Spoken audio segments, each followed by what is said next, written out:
When Bruce slammed into the alien's back, the Packled's shocked screech pierced the air, and the entire Great Council chamber fell silent as the alien's tablet shattered, revealing the vibrant colors dancing across its screen. Bruce Webb's heavy combat boots thumped against the metal floor of the Galactic Council corridors on planet Zarxon. He stormed toward the chamber with a scowl, twisting his scarred face. The alien delegates he marched past flinched away, their large eyes blinking rapidly, likely wondering what the primitive, violent human would do next. Bruce ignored their stares. He was the first and only human representative to this council of supposedly wise beings. But the past year had shown their wisdom applied only to themselves, never humanity. Earth needed a win today, badly. Or the human race would be forever stuck on the galactic sidelines, confined to a few sparse worlds while alien empires spread across the stars. The massive chamber doors slid open, and Bruce zeroed in on Ilara immediately. The grey-skinned Pakled was waving his forearms, chattering in an animated fashion to a group of wide-eyed alien delegates, probably telling them how humans were too immature, too uncontrolled for galactic politics. Bruce's hands curled into fists at his sides, the urge to knock Ilara on his ass rising. One day, he'd put that smug Pakled in his place. Bruce reached his pod, a hovering platform attached to the chamber wall. The display built into the glass front flashed red as a document appeared. Bruce snarled. The color-coded agenda. Red for immediate voting items. Items that would be gavelled into law within the hour. He read, his blood running cold as the words sank in. The Council was voting on Resolution GC 1702. If passed, it would ban humans from colonizing worlds in several key sectors forever. Years of negotiations, careful diplomacy, would be shattered. Humanity's hopes to find enough suitable planets to handle their booming population would be dashed. It would force them to settle for subpar systems, scraping out a meager existence while aliens grew fat on humanity's misfortune. Bruce whirled, hearing an oddly melodic voice ring out. Ilara stood tall, a victorious grin on his grey features. He had the floor and was speaking in favor of the resolution that would confine humans to the dregs of the galaxy. Bruce glared at Ilara. The Pakled didn't know it, but the human was about to reveal something that would shock the Council and upend everything. As Ilara droned on about the need to restrict humanity's expansion for the good of the galaxy, Bruce could feel the heat rising in his chest. The Pakled ambassador was spouting complete bullshit, but the other delegates seemed to be lapping it up. Bruce's hands clenched into fists at his sides as Ilara activated a holographic star map, supposedly illustrating the sectors he proposed banning humans from. Bruce's eyes widened in surprise as the map materialized. It was a garish mess of clashing colors, the sectors nearly indistinguishable from one another. What the hell was this? Some kind of joke? Ilara smugly concluded his presentation, a self-satisfied smirk on his grey face. He was clearly confident that the other delegates would back his resolution. Bruce had heard enough. He shot to his feet, his chair clattering to the floor behind him. Ignoring the murmurs of irritation from the other delegates, Bruce strode to the center of the chamber. "I demand to be heard!" he shouted, his voice echoing off the metal walls. Ilara's smirk faltered as Bruce launched into an impassioned rebuttal of the Pakled's resolution. He systematically broke down Ilara's arguments point by point, his voice rising with each lie he exposed. As he spoke, Bruce effortlessly referred to the various sectors by their map colors. "The green sector contains 3 habitable worlds, perfect for human colonization," he declared, jabbing a finger at the map. "And the blue sector is rich in rare minerals essential for our technology." The alien delegates looked at each other in confusion, clearly unable to differentiate the colors themselves. Ilara sputtered in outrage, his grey skin flushing darker. "The human is making things up to mislead the Council," he accused, his voice shrill. Bruce marched over to the map, standing toe-to-toe with Ilara. He traced the clear color boundaries with his finger. "The red sector you claim is resource-poor actually contains several garden worlds," Bruce revealed triumphantly, "ideal for settlement." Activating his own display, Bruce showed the Council a new map proposing alternate sector divisions. This plan would give each race, including humanity, access to resource-rich systems, he explained. The map was color-coded in a way that made perfect sense to Bruce, but based on the bewildered expressions on the alien faces around him, it was utterly unintelligible to them. Chaos erupted in the council chamber as the delegates reacted to this revelation. They shot to their feet, shouting over each other in a cacophony of alien languages. Bruce stood firm in the eye of the storm, watching as Ilara looked on in shock and fury. The Paklid's scheme to confine humanity to the dregs of the galaxy was unraveling before his eyes. The chamber exploded into an uproar. Delegates shot up from their seats, shouting over each other in dozens of alien tongues. High above the fray, the head counselor banged her gavel, trying to restore order. In light of this new information, she declared, her voice amplified, the Council moves to table Ambassador Ilara's resolution, pending further study of the implications of human color vision. As the chaos died down and the delegates filed out, Bruce felt a hand grab his arm.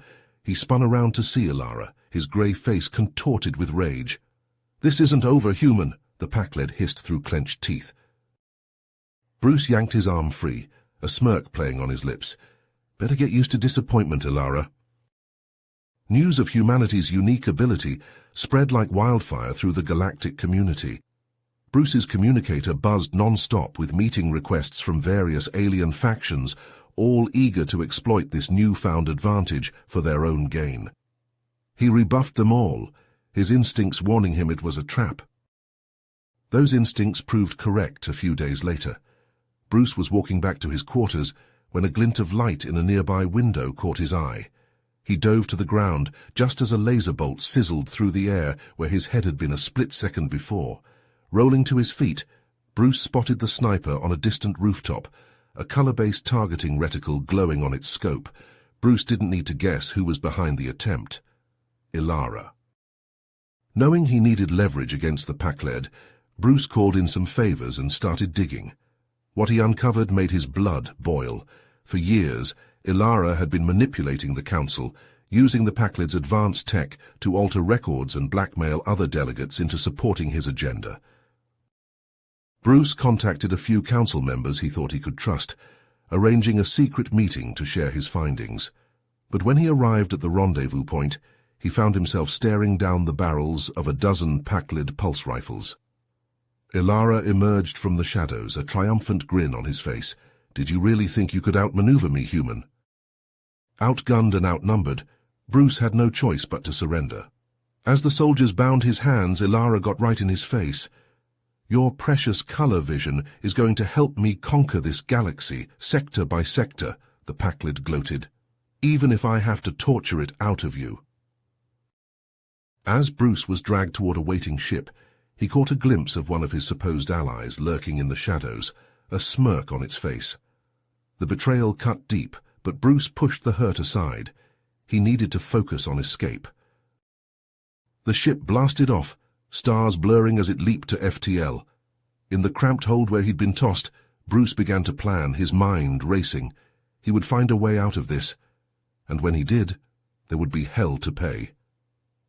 Ilara had no idea what he'd just unleashed, but he was about to find out.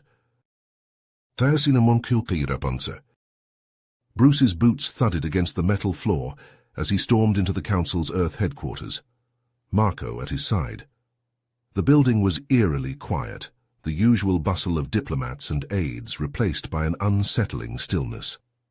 As they approached the central chamber, a figure emerged from the shadows, Adrian. The traitorous councillor stood tall, a smug grin on his face. Well, well, well, the prodigal son returns. Bruce's fists clenched at his sides. You betrayed us, Adrian, betrayed humanity. Adrian laughed, the sound echoing off the walls. Betrayed? No, I saved us. The Pakleds offered us a seat at the table, real power in the galaxy. All I had to do was hand over your precious color vision. Marco leveled his blaster at Adrian's chest. You sold us out to those grey-skinned bastards. Adrian's eyes flashed with anger. I did what I had to do for Earth, for humanity. The Packlids would have installed me as the head of the council, with them pulling the strings. We would have finally had the influence we deserved. Bruce shook his head in disgust. You're nothing but a puppet, Adrian, a pathetic pawn in the Packlids' game. As Adrian ranted about his grand plans, Bruce's gaze darted around the chamber, taking in the blinking control panels and flashing screens. Suddenly, he froze. There, hidden among the riot of colors, was a pattern, a sequence. The security protocols. In that instant, Bruce knew what he had to do. He stepped forward, locking eyes with Adrian. I challenge you to a duel. Your life against mine. Winner takes control of the council. Adrian's eyes widened in surprise before narrowing in calculation. You're on, Webb. I've been waiting for a chance to put you in your place. The two men squared off in the center of the chamber, fists raised. They circled each other, Adrian's stance confident, Bruce's wary. Then they clashed. Fists flew and feet kicked as they traded blows, grappling and straining for advantage. Adrian was fast, his blows precise, but Bruce had raw power on his side. He weathered the councillor's strikes, retaliating with bone-rattling force. They crashed through the chamber, smashing into control panels and toppling equipment. Sparks flew and alarms blared as they wrecked the room in their furious struggle. Adrian managed to land a solid hit to Bruce's jaw, sending him staggering back. The councillor pressed his advantage, raining down blows. But Bruce wasn't done yet. As Adrian drew back for a knockout punch, Bruce caught a glimpse of color on the wall behind him, a red panel, almost hidden among the chaos, the weak point in the security system. Bruce lunged, seizing Adrian's arm and spinning him around. With a roar of effort, he slammed the councillor face first into the panel. Adrian screamed as electricity coursed through his body before crumpling to the floor, unconscious. Bruce stood over his fallen foe, chest heaving. Marco approached, a grim smile on his face. Knew you could do it, buddy. Around them, the chamber doors burst open as council security flooded in, weapons drawn. They took in the scene, Adrian's prone form, the destroyed room. Slowly, they lowered their blasters. In the aftermath, the truth of Adrian's treachery was laid bare before the council. Evidence of his collusion with the Packlids, his plots and schemes. The vote was unanimous. Adrian was stripped of his position, his name stricken from the council's records. He would be remembered as a traitor, nothing more. As Bruce prepared to depart for Earth, leaving the council and the machinations of galactic politics behind, a figure approached him on the landing pad. Zoran, Ilara's successor. The young Packlid bowed his head, his expression somber. Ambassador Webb, I want to apologize for my predecessor's actions. What he did was unforgivable. I hope that in time, our peoples can move past this and forge a new friendship. He extended a tentative hand, an offering of peace. Bruce stared at it for a long moment, his jaw tight. Then he turned away. Humanity stands alone, Zoran. We can't afford to trust anyone, not anymore. Ignoring the Packled's crestfallen expression, Bruce strode up the ramp of his waiting ship. He settled into the pilot's seat, his hands firm on the controls. As the thrusters roared to life and the ship blasted into the sky, Bruce knew that this was only the beginning. Earth still had enemies among the stars, those who would stop at nothing to see humanity crushed beneath their heel. But as long as he drew breath, Bruce would be there to stand against them, no matter the cost. You have reached the end of the story. If you enjoyed this story and want to support us, please leave a like and subscribe to our channel, and for every comment that says 88, I will heart every single one of them. Thank you for your time.